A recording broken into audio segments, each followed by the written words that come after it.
Assalamualaikum warahmatullahi wabarakatuh. Anak-anak Liftan 2, jumpa lagi kita dalam kelas PDPR untuk K3.0. Masya Allah.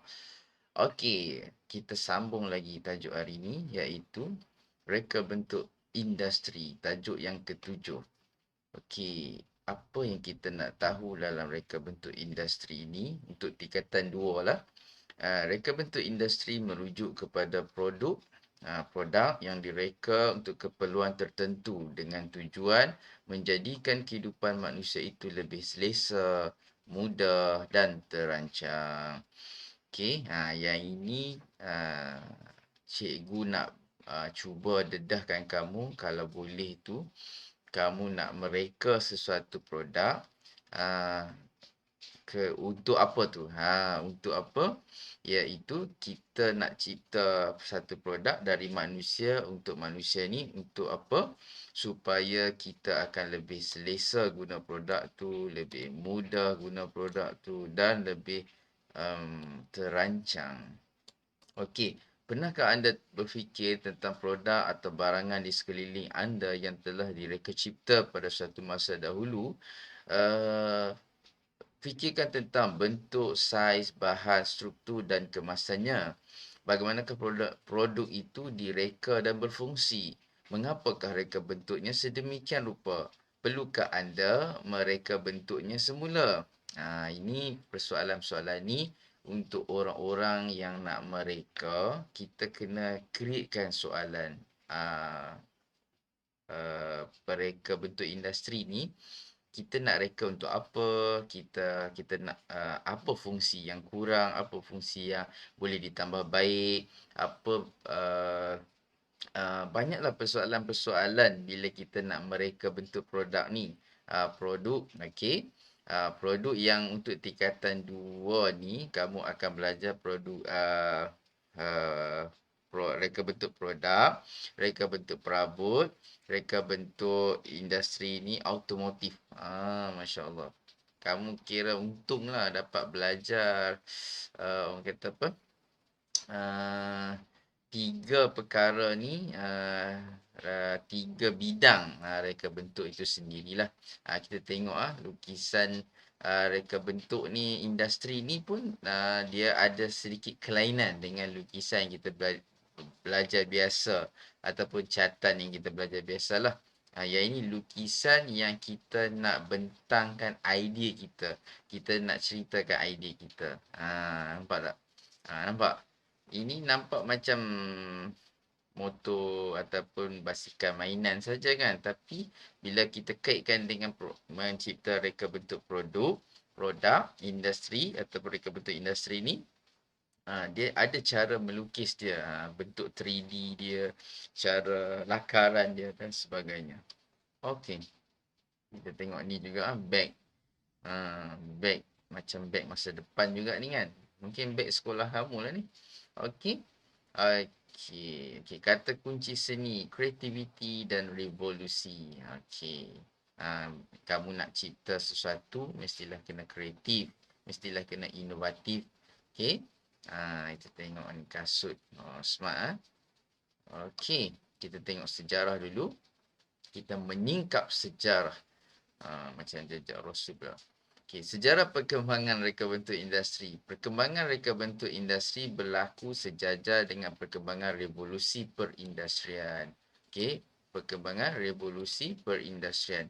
Apa itu revolusi? Okey, kalau cikgu ikut buku teks kamu ni, okey, kalau kita tengok di glosari itu, maksud revolusi ialah iaitu perubahan yang menyeluruh dan mendadak.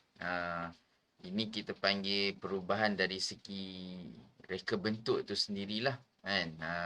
Okey, revolusi perindustrian maksudnya perubahan dari segi produk-produk industri tersebut. Tapi ini merujuk pada di Eropah pada penghujung abad ke-18.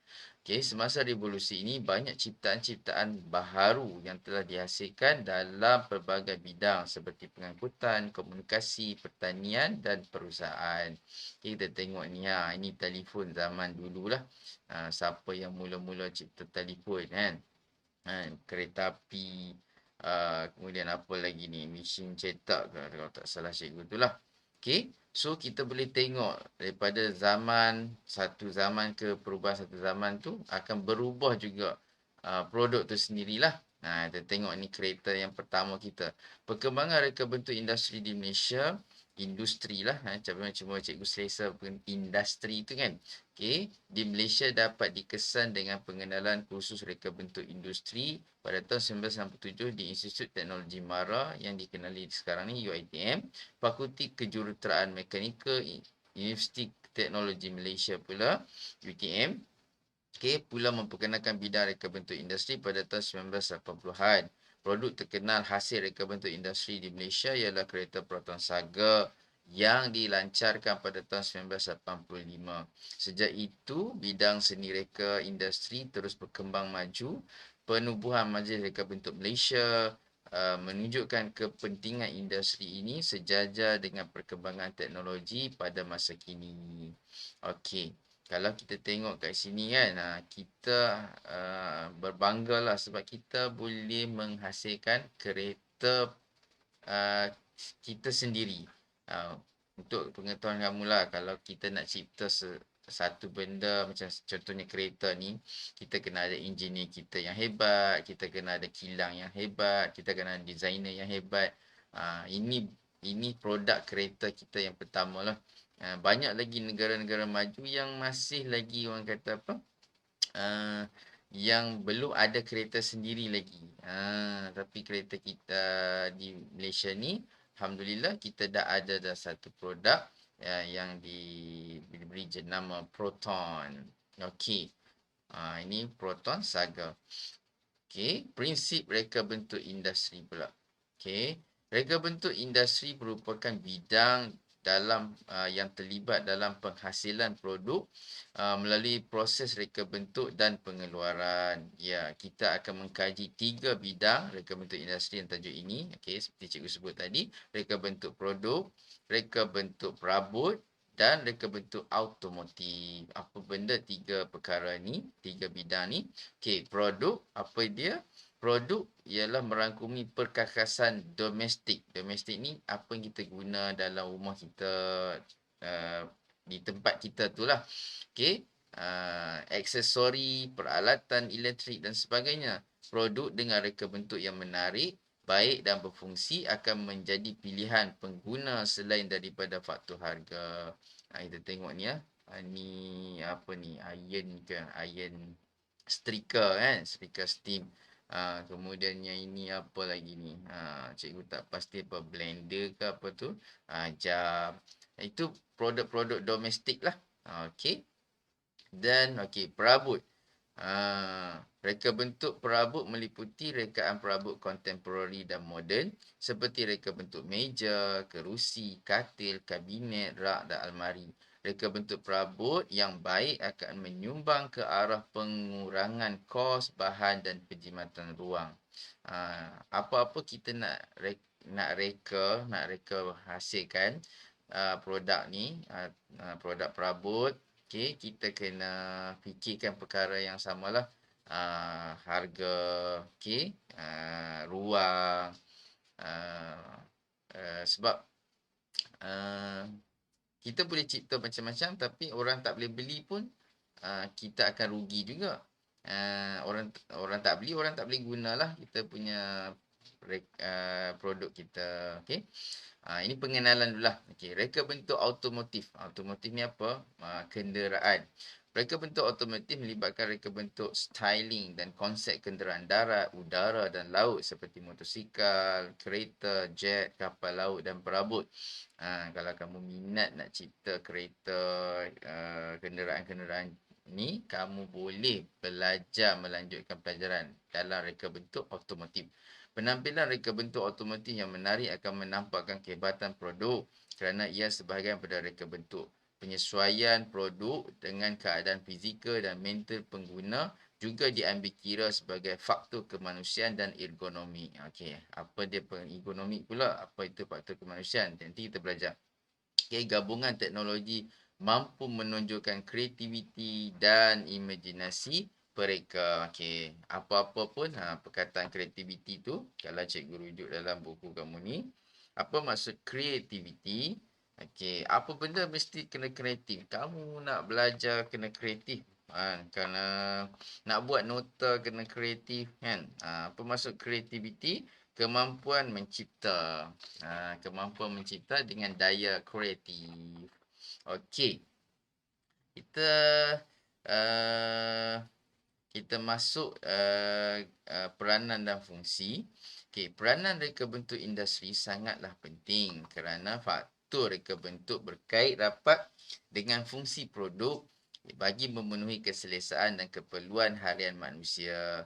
Penentuan reka bentuk industri berdasarkan kepada bentuk mengikut fungsi dan fungsi mengikut bentuk. Yang ini pun nak kena terang konsep ni. Ni apa? Bentuk mengikut fungsi, fungsi mengikut bentuk. Fungsi mengikut bentuk. Dia tak cerita kat sini tak? Okey, dia ada cerita. Dia ada cerita, mari kita fokus kat sini dulu.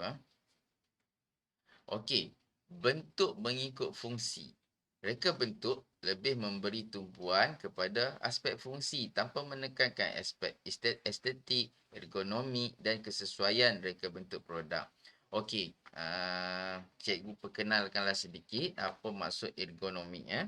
Okey, ergonomi kalau dekat sini buku kamu tak ada. Okey, ergonomi ni kamu menghasilkan reka bentuk yang selesa dan selamat kepada pengguna produk kamu tu sendirilah. Kita kena mempertimbangkan benda tu. Okey, contohnya macam ni. Kamu nak buat apa tu? Kerusi, kan? Kerusi macam yang contoh ni. Tapi kamu nak buat kerusi tu, dia punya kaki dia pendek je. Kamu nak kerusi tu kaki pendek. Boleh pendekkan kaki tu, tapi apa kamu boleh imagine sikit, cikgu nak buat kamu imagine sikit. Cuba bayangkan kalau kaki tu terlampau pendek. Macam mana kamu nak duduk? Cikgu takut kamu bukan jadi duduk atas kerusi, tapi kamu akan mencangkung atas kerusi sebab terlalu pendek. Maksud dia, reka bentuk itu tidak ergonomi ataupun tidak selesa lah. Jadi ada dia punya ukuran dia, dimensi dia, dimension, ukuran dia. So kita kena belajar lah. Okey. Macam kasut ada saiz dia. Kamu nak beli kasut, kamu tak boleh beli online macam tu saja. Kamu kena tahu saiz kaki kamu, kamu kena ukur kan. Ada apa American standard lah, Asia standard lah kan. Kamu kena tahu berapa saiz kaki kita baru kita selesa pakai. Okey, tapi dalam konteks konsep ni bentuk mengikut fungsi, kamu nak menghasilkan produk tapi kamu nak ikut produk tu ialah kamu tak apa pentingkan sangat benda pasal tadi apa tidak menekankan sangat. Dia penting tapi kamu tak berapa fokus sangat iaitu estetik, ergonomi. Okey, estetik ni kecantikan tu lah. Yang penting boleh pakai. Macam contohnya kasut slipper ni. Alah, yang kamu cipta ni asal boleh pakai pun okey dah. Yang itu maksud dia bentuk mengikut fungsi. Yang penting boleh pakai. Okey. Manakala fungsi mengikut bentuk pula, okey, reka bentuk lebih memberi penekanan kepada aspek bentuk luaran. Maksudnya tadilah, okey, nilai estetik produk tanpa mengambil kira aspek fungsi yang akan digabungkan. Yang ini pula dia ada fungsi tu macam tadi kasut tapi dia kurang pula dari segi ada bentuk dia fokus pada bentuk tu. Dia nak bagi bentuk tu lawa dulu. Bentuk tu ada estetik dulu, cantik dulu. Tapi fungsi kadang-kadang dia tak ambil kira sangat. Ataupun dia tidak menekankan. Macam ada setengah tu macam ni gambar ni kerusi ni kan. Sekali kita tengok tempat dia punya join ni kalau orang tu besar sikit, rasanya patah ni kan. Jadi, kalau cantiknya, fungsi pun bagus, bentuk pun bagus. Okey, faham ah? Okey, kita balik kepada apa keseluruhan ni. Okey, tahukah anda proses reka bentuk industri? Oh, cikgu nak try baca macam pembaca berita pula. Apa bukan baca berita tu yang buat iklan TV3. Okey, tahukah anda proses reka bentuk industri mengenal pasti masalah, mengumpul maklumat, membuat kajian dan penyelidikan, membuat mock-up, membuat perbincangan dan persembahan, menyempurnakan reka bentuk, membuat prototype dan membuat promosi. Macam boleh tak? Kamu boleh terima iklan. Okey, inilah proses-proses dia lah. Ada berapa ni? 1, 2, 3, 4, 5, 6, 7, 8. Okey. Cikgu zoom sikit. Okey, 8 proses untuk reka bentuk industri ya. 8 proses. So mesti mula-mula kita kena tahu masalah apa dulu. Okey, kita nak cipta apa-apa pun kita kena tahulah masalah apa dulu. Okey. Cikgu lebih suka fokus bila apa bukan kaitkan dengan cerita Doraemon dengan Nobita kan. Nobita itu adalah lambang masalah, Doraemon pula adalah lambang inovasi ataupun mereka bentuk produk inovasi. Doraemon dia tak cipta tapi dia bawa produk yang sesuai dengan masalah Nobita itu. Okey, senang nak ingat kan. Mula-mula mengenal pasti masalah, kemudian kita kena kumpul maklumat lah. Maklumat ni macam mana nak settlekan masalah ni. Okey, kenapa macam contoh tadi lah kerusi tadi kita nak cipta apa maklumat yang penting pasal kerusi tadi. Macam itulah. Kemudian membuat kajian dan penyelidikan. Okey, kita mula membuat kajian. Kita buat penyelidikan, kemudian kita buat mock-up. Mock-up ni apa? Mock-up ni dia adalah model yang kita boleh buat model sebenar tu untuk kita nak tengok dulu sebelum kita komersialkan satu model lah yang kita imajinasikan tu dan kita tengok boleh selesai tak masalah yang kita bincangkan tu. Okey, kemudian lepas ada model tu, okey, buat lagi perbincangan dan persembahan. Okey, persembahan ni bukan persembahan apa nyanyi apa semua tu. Persembahan ni kita panggil kita nak kita nak bentangkan produk kita ni di hadapan bila kita melibatkan industri ni dia bukan satu orang tau, dia adalah satu pasukan ataupun dia adalah satu macam apa tu organisasi lah. Ada yang bahagian penaja tu akan keluarkan duit. Ada bahagian designer dan kita kena buat persembahan tu, pembentangan tu dan nak meyakinkan semua orang-orang ni lah. Okey, kalau boleh kalau mereka kata on, proceed, maka akan terjadilah produk itu ada di pasaran. Okey, kalau mereka kata tak bagus ke ataupun mereka tak bersetuju ke, mungkin kita kena tambah baik lagi. Okey, kemudian menyempurnakan reka bentuk. Okey, kita upgrade lagi ataupun kita murnikan reka bentuk kita selepas diberi perbincangan tadi itulah, ada tambah baik dan sebagainya. Kemudian kita buat prototype. Prototype ni model yang ni lah, model yang hampir sama dengan yang produk yang kita nak buat tu. Mock-up tadi tu kita nak dapatkan orang kata apa bayangan model kita tu kan. Okey, dan kita nak membuat promosi dan okey, promosi ni kita nak cuba publishkan lah, kita nak pasarkan kita punya produk. Nampak proses-proses tu banyak.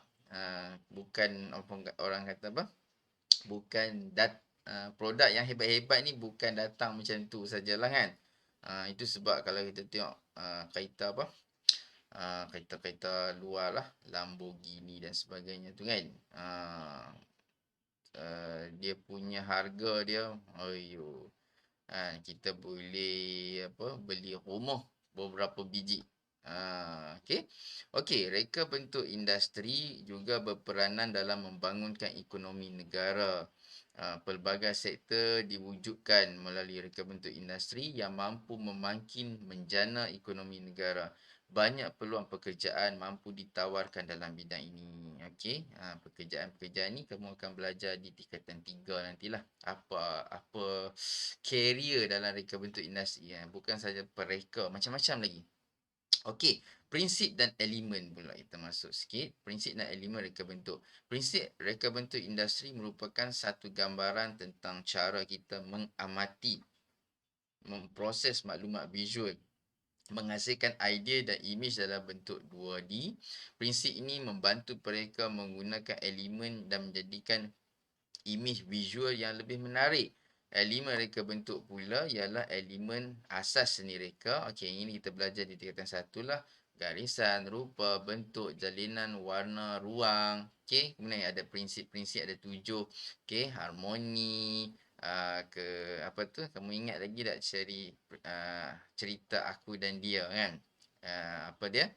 Dia ada harmoni, dia ada bukan, lepas harmoni dia ada apa tu, penegasan, kemudian kontra, kemudian sekejap cikgu pun tengah recall balik. Lepas kontra, lepas tu kepelbagaian, lepas tu kesatuan, lepas tu imbangan dan irama dan pergerakan. Otak cikgu masih belum berkarat lagi. Cikgu harap otak kamu pun tidak berkarat. Okey. Okey. Kemudian inilah menitik beratkan tadi asas seni reka. Kita macam ulang kaji balik. Kita belajar semua tu, kita nak apply dalam design kita lah sebenarnya. Okey. Selain itu, faktor kreativiti dan ekonomi. Okey, dia ulang lagi. Kreativiti mesti ada. Kreatif ni apa? Cikgu selalu jadi apa tu? Juri lah. Okey. Cikgu tengok kan. Kamu kalau buat macam melukis poster dan sebagainya kan. Kalau kamu tak kreatif, kamu hanya akan copy paste balik saja. Orang kata apa? Macam ciplak lah karya-karya yang dulu ataupun karya yang ada previous knowledge, karya yang dulu-dulu kamu punya dalam otak tu, kamu cuma lukis balik saja. Jadi markah kreativiti tu tidak ada lah kat situ. Kalau kamu olah lagi, kamu upgrade lagi jenis tulisan, poster dan sebagainya tu, cikgu boleh bagi markah kreatif tu lebih tinggi lagi pada orang lain lah. Sebab kreativiti ni dia ada dalam otak kita ni, tapi kita kena explore. Kita kena, orang kata, buka pintu kreatif tu. Baru dia akan datang. Kalau kita macam saya tak kreatif, kita macam tutup pintu tu, memang sampai bila-bila lah kita tak akan ni. Kan, doktor kena kreatif, engineer kena kreatif. Kan, kalau doktor tak kreatif, kita tengok kan, dia punya cara rawatan dia tu sama aje. Kan, tapi bila dia kreatif tu, dia akan ubah suai sikit, dia akan kait sana sikit, kait sini sikit. Cikgu tak boleh lah nak ajar kreativiti tu. Kreativiti ni dia akan datang bila kamu ada banyak penerokan dan kamu mula membuka minda kamu lah. Minda dan hati kamu untuk seni visualnya. Okey. Kemudian ekonomi macam cikgu cakap tadi lah, keselesaan, keselamatan untuk produk. Okey, kita tengok juga contoh prinsip elemen reka bentuk industri. Okey, kita macam ulang kaji lah ni. Kesatuan. Kesatuan ni apa? Menimbul kesan sepadu. Yang bersatu padu tu lah. Lengkap dan memberi impak yang menyeluruh. Okey. Kontra. Okey. Kesatuan ni macam mana cikgu nak bagi contoh? Macam kita punya design lah. Okey, kita tengok kereta Honda kan. Cikgu suka ambil pasal kereta ni sebab cikgu suka tengok kereta-kereta, design kereta tu kan. Okey, kita tengok kereta Honda. Kita tahu dah bila tengok depan, kita tengok belakang. Dia datanglah banyak generasi-generasi tu. Kalau kita tak tengok logo pun, tapi kita tengok secara keseluruhan tu, kita tahu ini adalah Honda. Kita tengok kereta Mercedes. Kita tengok kereta apa tu? BMW kan. Audi, semua dia ada image dia tersendiri, identiti sendiri. Jadi kita panggil kesatuan kat mana? Semua elemen dia, dari segi tayar dia, dari segi depan dia, belakang dia, tepi dia, bentuk keseluruhan tu, dia ada kesatuan dekat situ. Boleh faham ah? Semua elemen asing-asing, elemen tu asing-asing. Okey, bentuk tu depan belakang tu, tapi dia ada nampak bersatu padu itu. Tu dia cakap macam Cina mualaf pula. Bersatu padu. Okey, saja tak memberikan boring. Okey, kontra dan penegasan. Kontra dan penegasan ialah menarik perhatian, memberi fokus dan mengelakkan kebosanan. Okey, bila kita nak cipta sesuatu, kita naklah satu keunikan ciptaan kita tu, kita tak mau sama. Okey, kamu beritahu, "Cikgu, saya dah cipta satu kerusi." Kamu pun WhatsApp, kamu dah jadi seorang pereka bentuk industri berjaya, kamu pencipta kerusi. Okey, cikgu pun share lah gambar. Cikgu tengok, lepas tu dia share lah gambar satu kerusi yang macam kat sekolah juga. Sama sebiji. Jadi macam bila cikgu tengok je, cikgu nak ambil hati dia, cikgu kata, "Okey, very good," dan sebagainya kan. Tetapi dari satu sudut lagi, kalau dia tanya, "Cikgu okey ke tak?" Cikgu kata, kerusi ni orang yang tak belajar pun sebiji macam ni juga dia boleh cipta kan. Kadang-kadang orang tu dia ambil cantun-cantun jadi kerusi. Jadi apa beza ciptaan kamu dengan ciptaan orang lain. So, kontra ni kita belajar nak buat satu kelainan yang berbeza kan, ataupun penegasan. Penegasan ni kita nak orang tertarik tengok kita punya reka bentuk kita lah. Itu sebab kita kena belajar prinsip dan elemen tu. Kemudian keseimbangan. Mestilah produk mestilah seimbang kan. Cuba bayang kereta yang tak seimbang. Ada cikgu pernah tengok orang cipta kereta yang tak seimbang. Okey. Tapi kod mana pun mesti seimbang. Seimbang lah. Dua tayar tepi, kiri kanan. Kan? Mesti ada lah. Takkanlah. Tapi kereta Mr. Bean tu yang musuh Mr. Bean tu. Kereta warna biru yang tayar 3 tu kan. Tapi dia seimbang cara kereta dia lah. Kan? Seimbang. Mr. Bean selalu bully kereta tu lah. Terbalik kerana okey, tak tahu lah kamu tengok ke tak kan. Okey, kepelbagaian. Kepelbagaian ni mesti nampak juga apa tu memberi gaya, variasi tu kepelbagaian lah. Tenaga, idea berbeza, daya tarikan dalam gubahan. Kita nak maksudnya memeriahkan lagi kita punya design kita, dan kita bila design kita letak dalam design orang-orang lain pun, kita antara tak ketinggalan lah dalam mempelbagaikan produk tu sendiri. Cuba bayangkan kalau semua muka kita ni sama saja. Kan? Ciptaan Allah ni, Allah buat macam ciptaan kucing. Sama je muka kucing tu. Kan? Kan? Dia tak ada keunikan lah kat situ kan. Kucing kan, burung tu sama je kan. Dia cuma jenis-jenis tu yang beza sikit. Tapi manusia lain. Muka kita walaupun kembar pun ada kelainan juga kan. Sebab Allah nak jadi adakan kepelbagaian untuk kita. Tu satu kita boleh belajar dengan ciptaan Allah Ta'ala sendirilah. Kemudian ruang, penggunaan perspektif mengikut kesesuaian jarak dan kedudukan. Ini kita belajar dalam unsur seni.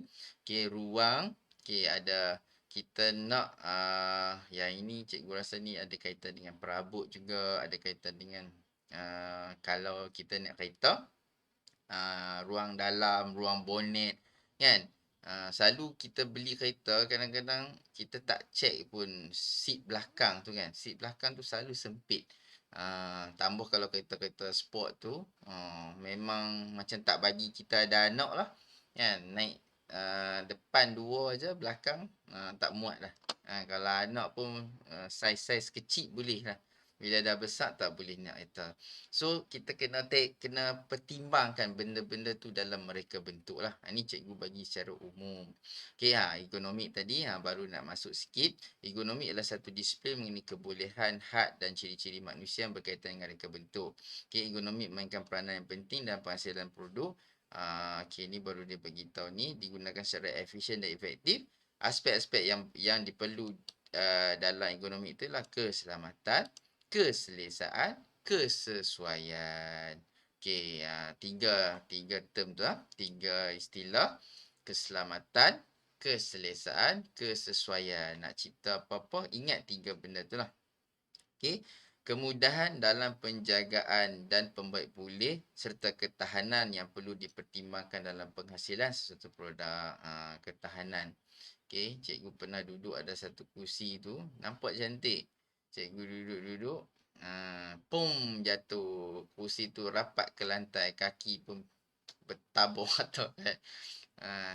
Waktu tu pula majlis kenduri pula, ya Allah.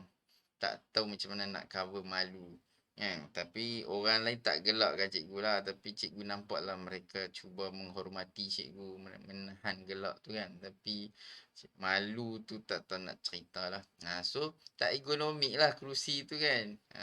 Kalau boleh tuan rumah janganlah sediakan kerusi yang tak ergonomik. Okey. Okey, ergonomik jangan salah faham dengan ekonomi ya. Ergonomik ni lain. Dia satu istilah untuk pereka bentuk produk ni. Mesti kita bila kamu dah belajar dengan cikgu ni, okey, lepas ni kamu boleh cakap cikgu produk ni tak ergonomik saya dah guna. Macam contohnya pensel kan. Yang ergonomik tu kita selesa pegang kan. Pensel yang tak ergonomik tu dia buat besar kan. Cuba bayangkan kalau pensel tu sebesar ni. Kamu nak pegang macam mana? Tak ergonomik kan?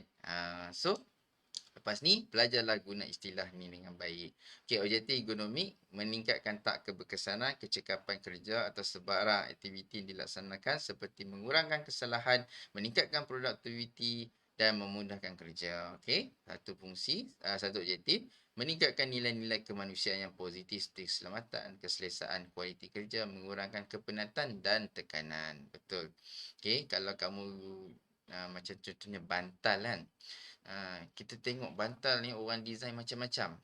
Sekarang adalah bantal hotel sebagainya kan.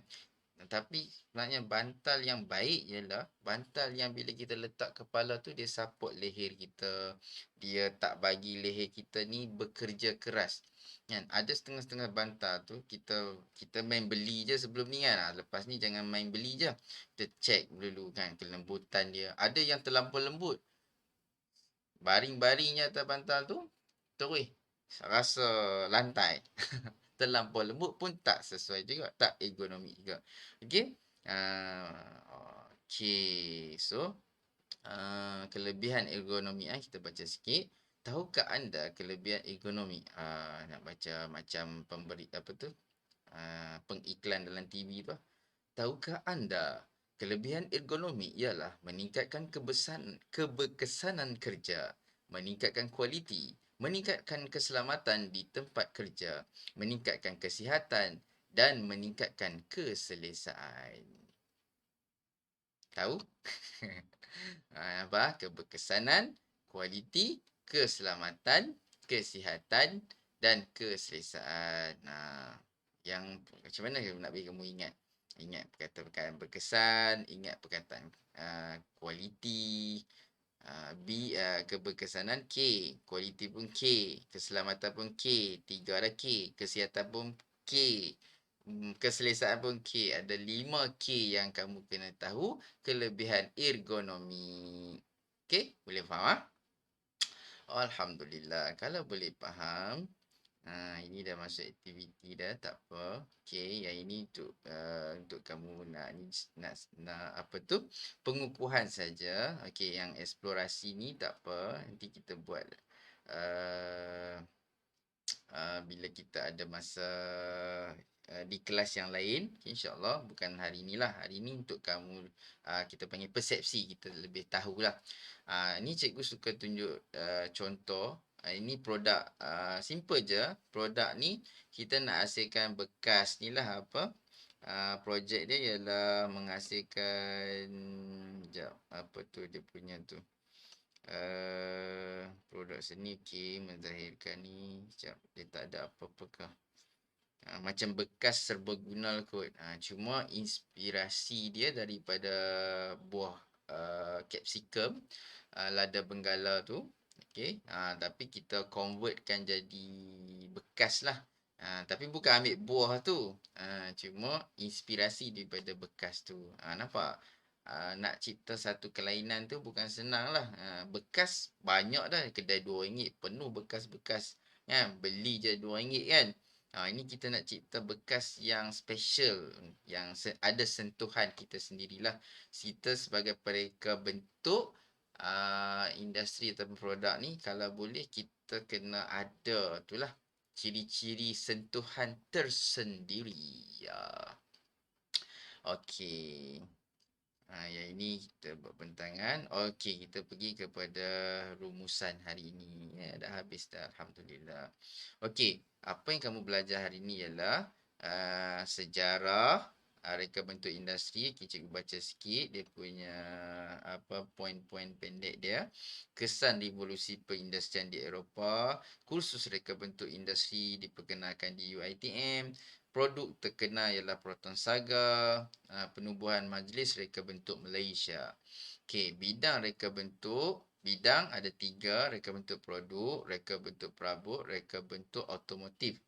Bidang ada banyak sebenarnya reka bentuk ni, tapi untuk kamu berkenalan dulu, kita di tingkatan 2 ni kita ambil 3 dulu. Okey. Ini pun sebenarnya banyak dah ni. Okey, kemudian peranan fungsi, bentuk mengikut fungsi, fungsi mengikut bentuk. Okey, menekankan fungsi dan kegunaannya, menekankan bentuk dan rupa, membangun dan menjana ekonomi. Kemudian prinsip dan elemen mengaplikasikan bahasa seni visual ataupun asas seni reka. Menitik beratkan faktor kreativiti dan ekonomi. Okey, apa itu ekonomi? Okey, diperkenalkan kat sini. Penting agar produk dapat digunakan secara efisien dan efektif. Efisien ni efektif tu berkesan, efisien ni pun berkesan juga. Efektif ni bukan takat berkesan lah, maksud dia apa? Boleh digunakan dengan lebih cekap. Macam itulah. Okey, mementingkan aspek keselamatan, ketahanan, keselesaan 5K tadilah, kesesuaian dan kemudahan penjagaan dan pembaik pulih. Okey, kita dah habis kelas kita pada hari ini, Alhamdulillah. Untuk peneguhan, nanti kamu akan, cikgu nak minta kamu jawab soalan di Google Form. Cikgu akan bagi link di bawah ni lah. Okey, di bawah ni kamu akan jawab soalan di Google Form. Okey, sampai situ dulu kelas kita hari ini untuk reka bentuk industri tingkatan 2. InsyaAllah jumpa lagi di lain siri. Bye bye. Assalamualaikum.